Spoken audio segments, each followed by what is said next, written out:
नमस्कार, आप सभी मेरा नाम है अशोक वीर यादव एडवोकेट और मैं आप सभी के लिए लीगल एडवाइस वीडियोस अपलोड करता हूं जो कि आप सब लोग उसको लाइक करते हैं, पसंद करते हैं, शेयर करते हैं और सब्सक्राइब भी करते हैं। अब तक नहीं किया तुरंत करिएगा और दूसरे लोगों तक भी जानकारी को जरूर शेयर करें। सबसे पहले बताना चाहूँगा, जैसे आपने थंबनेल में देख लिया होगा कि आपने अगर दूसरी शादी करी, आप पति हैं या पत्नी हैं, आप अपनी पत्नी से परेशान हैं या फिर अपने पति से परेशान हैं और अब जो है वो काफ़ी समय हो गया है एक-दूसरे को अलग होते हुए ही, तो आप ये सोचते हैं कि चलो दूसरी शादी करी जाए। लेकिन दूसरी शादी में क्या प्रक्रिया है, क्या पनिशमेंट है, आपको वो भी समझना चाहिए। क्योंकि कोई भी कदम उठाने से पहले हमें उसके इफ एंड बट्स जो है वो सारे पता होना चाहिए कि हमारे सामने क्या चीज़ें आ सकती हैं, किन परिस्थितियों का सामना हम कर सकते हैं। अगर आप उन सभी परिस्थितियों के लिए तैयार हों, तभी ऐसा कदम उठाएँ, वरना फिर पहले से आप दिक्कत में थे ही थे, दोबारा से फिर से दिक्कत में पड़ जाएँगे। क्योंकि जीवन जो है वो हमारा कहीं न कहीं हम चाहते हैं कि हमारे जीवन में कोई परेशानी, दिक्कत ना आए। आपने पहले शादी करी, तो वो भी इसलिए करी कि हमारा कोई पार्टनर मिलेगा, हमें समझेगा और हमारे साथ में रहेगा और हम दोनों एक-दूसरे के साथ में जो है, अपना जीवन अच्छे से व्यतीत करेंगे।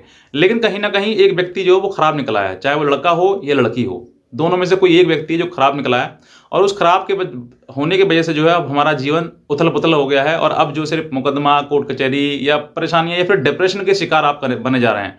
इसमें दोनों ही हो सकते हैं, लड़का हो या लड़की, दोनों एक-दूसरे से अगर प्रेम करते हैं तो कहीं न कहीं डिप्रेशन के शिकार हो ही जाएँगे। क्योंकि ये चीज़ें कुछ है ही ऐसी जो कि आपके जीवन में बहुत ज़्यादा बदलाव कर देती हैं।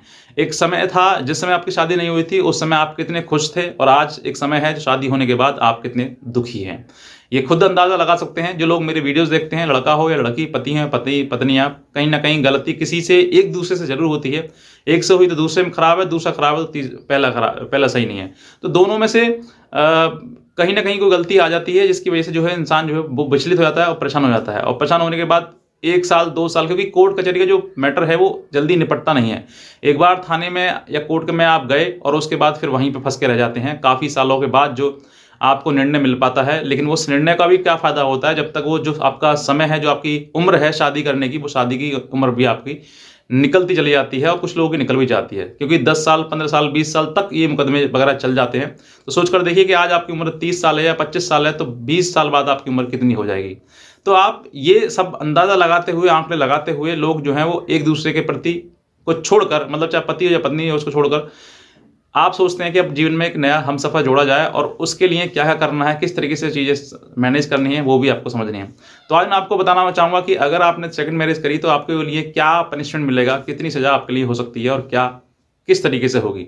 सबसे पहले मैं आपको बताना चाहूँगा कि अगर आप सेकंड मैरेज एक पत्नी या पति के होते हुए अपने जीवन में सेकंड मैरेज करते हैं, तो आपके लिए according to Indian penal code 7 साल की सज़ा मिलेगी, यानी कि 7 इयर्स पनिशमेंट। अब आप सोच रहे होंगे कि सर 7 साल की सज़ा है, ये तो बहुत ज़्यादा हो गई, अब आप घबरा गए होंगे। लेकिन इस सज़ा के लिए पूरा प्रक्रिया क्या है, प्रोसीजर क्या है, वो भी आपको समझना होगा। सबसे पहले 7 साल की सज़ा मैंने आपको बता दी, ये तो आपको थोड़ा समझ में आ गया होगा। लेकिन 7 साल के साथ मैं क्या बताऊँ कि जब आप ये ऑफ़ेंस कर देंगे तो उसके बाद ये ऑफ़ेंस जो है बेलेबल है, यानी कि बेल इंस्टेंटली आपको मिल जाएगी।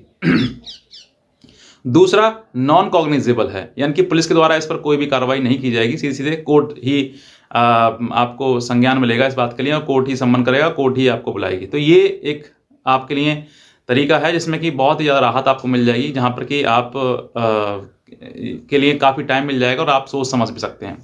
दूसरा, अब बात करते हैं कि ये प्रूफ करना, क्योंकि जो व्यक्ति अपने पति या पत्नी पर ये मुकदमा करेगा कि मेरे होते हुए उसने शादी कर ली दूसरी, तो फिर आपको भी वो चीज़ें प्रूफ करनी पड़ेंगी कि वाक़ई ये शादी हुई है या फिर नहीं हुई है। अब शादी प्रूफ करने के लिए बहुत सी चीज़ें हैं, जैसे कि एक-दूसरे के साथ में जयमाला डालते हुए या फिर कोई वीडियोग्राफ़ी होते हुए या फिर फेरे लेते हुए, ऐसी चीज़ें, या फिर कोई सर्टिफ़िकेट मिल जाए जो कि जैसे कि कोर्ट मैरिज का होता है, वो सर्टिफ़िकेट अगर आपको मिल जाए। ऐसी बहुत सारी चीज़ें हैं जो भी आपको आपको आप प्रूफ करेंगे, तभी इन सब चीज़ों के लिए आपको उस व्यक्ति को पनिशमेंट मिलेगा। अब बात करते हैं 7 इयर्स की, यानी पनिशमेंट जो 7 साल का है। तो 7 साल मैक्सिमम पनिशमेंट है, यानी कि ज़्यादा से ज़्यादा क्या हो सकता है, 7 साल का पनिशमेंट, फाइन या फिर दोनों। यानी कि या फिर फाइन लग के ही खत्म हो सकती है बात, या फिर दोनों हो सकता है, यानी कि सज़ा भी हो सकती है और आपको फाइन भी हो सकता है।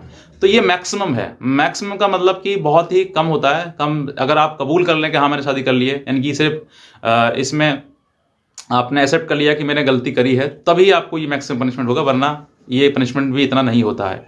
ये आपको समझना है। अब अगर लड़की या लड़का जिसने शादी करी है दूसरे से, अगर वो जो करने वाला मुकदमा है, वो अगर प्रूफ कर देता है, तभी आपको पनिशमेंट होगा, वरना नहीं होगा। मोस्ट प्रोबेबली ये देखा गया है कि जब शादी हो जाती है तो जो व्यक्ति शादी करेगा वो भी इतना बेवकूफ़ नहीं है कि वो हर चीज़ की अपनी उजागर करेगा कि वो मेरा एविडेंस है, मेरा शादी का ये है, वो सब कुछ।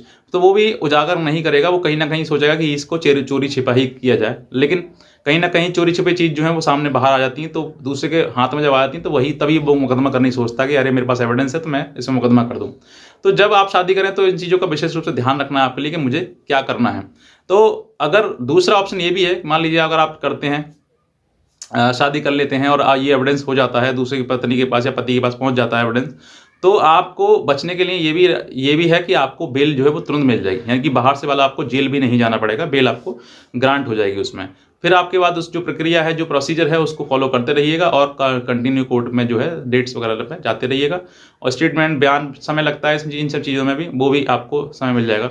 बहरहाल अब बात करते हैं कि इन सब चीज़ों के बाद जो है आपको इसके अलावा मतलब जैसे शादी करी है, तो शादी करने के अलावा भी बहुत सारे ऑप्शन हैं जिसमें कि आप शादी ना कर कर एक-दूसरे के साथ रह सकते हैं क्योंकि मैच्योरिटी है, आप दोनों मैच्योर हैं, तो एक-दूसरे के साथ भी शादी से बाहर रह सकते हैं। लेकिन वो आपको एक लिव इन रिलेशनशिप या फिर कुछ और मेंशन करना पड़ेगा। जैसे कि जिस समय पर आप रहेंगे उसके साथ में तभी आप मतलब कि जो शादी है, आप शादी शो ना करके आप और सारी चीज़ें दिखा सकते हैं, भई हमारे साथ में सिर्फ़ रहते हैं या फिर हम लिव इन में रहते हैं, क्योंकि बहुत सारी चीज़ें हैं, लेकिन लिव इन का भी आपको प्रूफ़ अगर आप दिखाएँगे तो फिर वो भी पत्नी आपकी या पति उसका आधार पर आपसे डाइवोर्स ले सकता है, डाइवोर्स का ग्राउंड बन जाता है, वो क्रूरल्टी बन जाती है। क्राइम तो नहीं है लेकिन क्रूरल्टी बन जाती है। तो ये सब चीज़ें भी आपको देखनी है, ये समझना है। अगर और भी कोई आप जानकारी हमसे आप ले सकते हैं, तो आप हमारे दिए हुए नंबर पर हमें संपर्क कर सकते हैं और हमारी लीगल एडवाइज़री पे आप हमसे ले सकते हैं।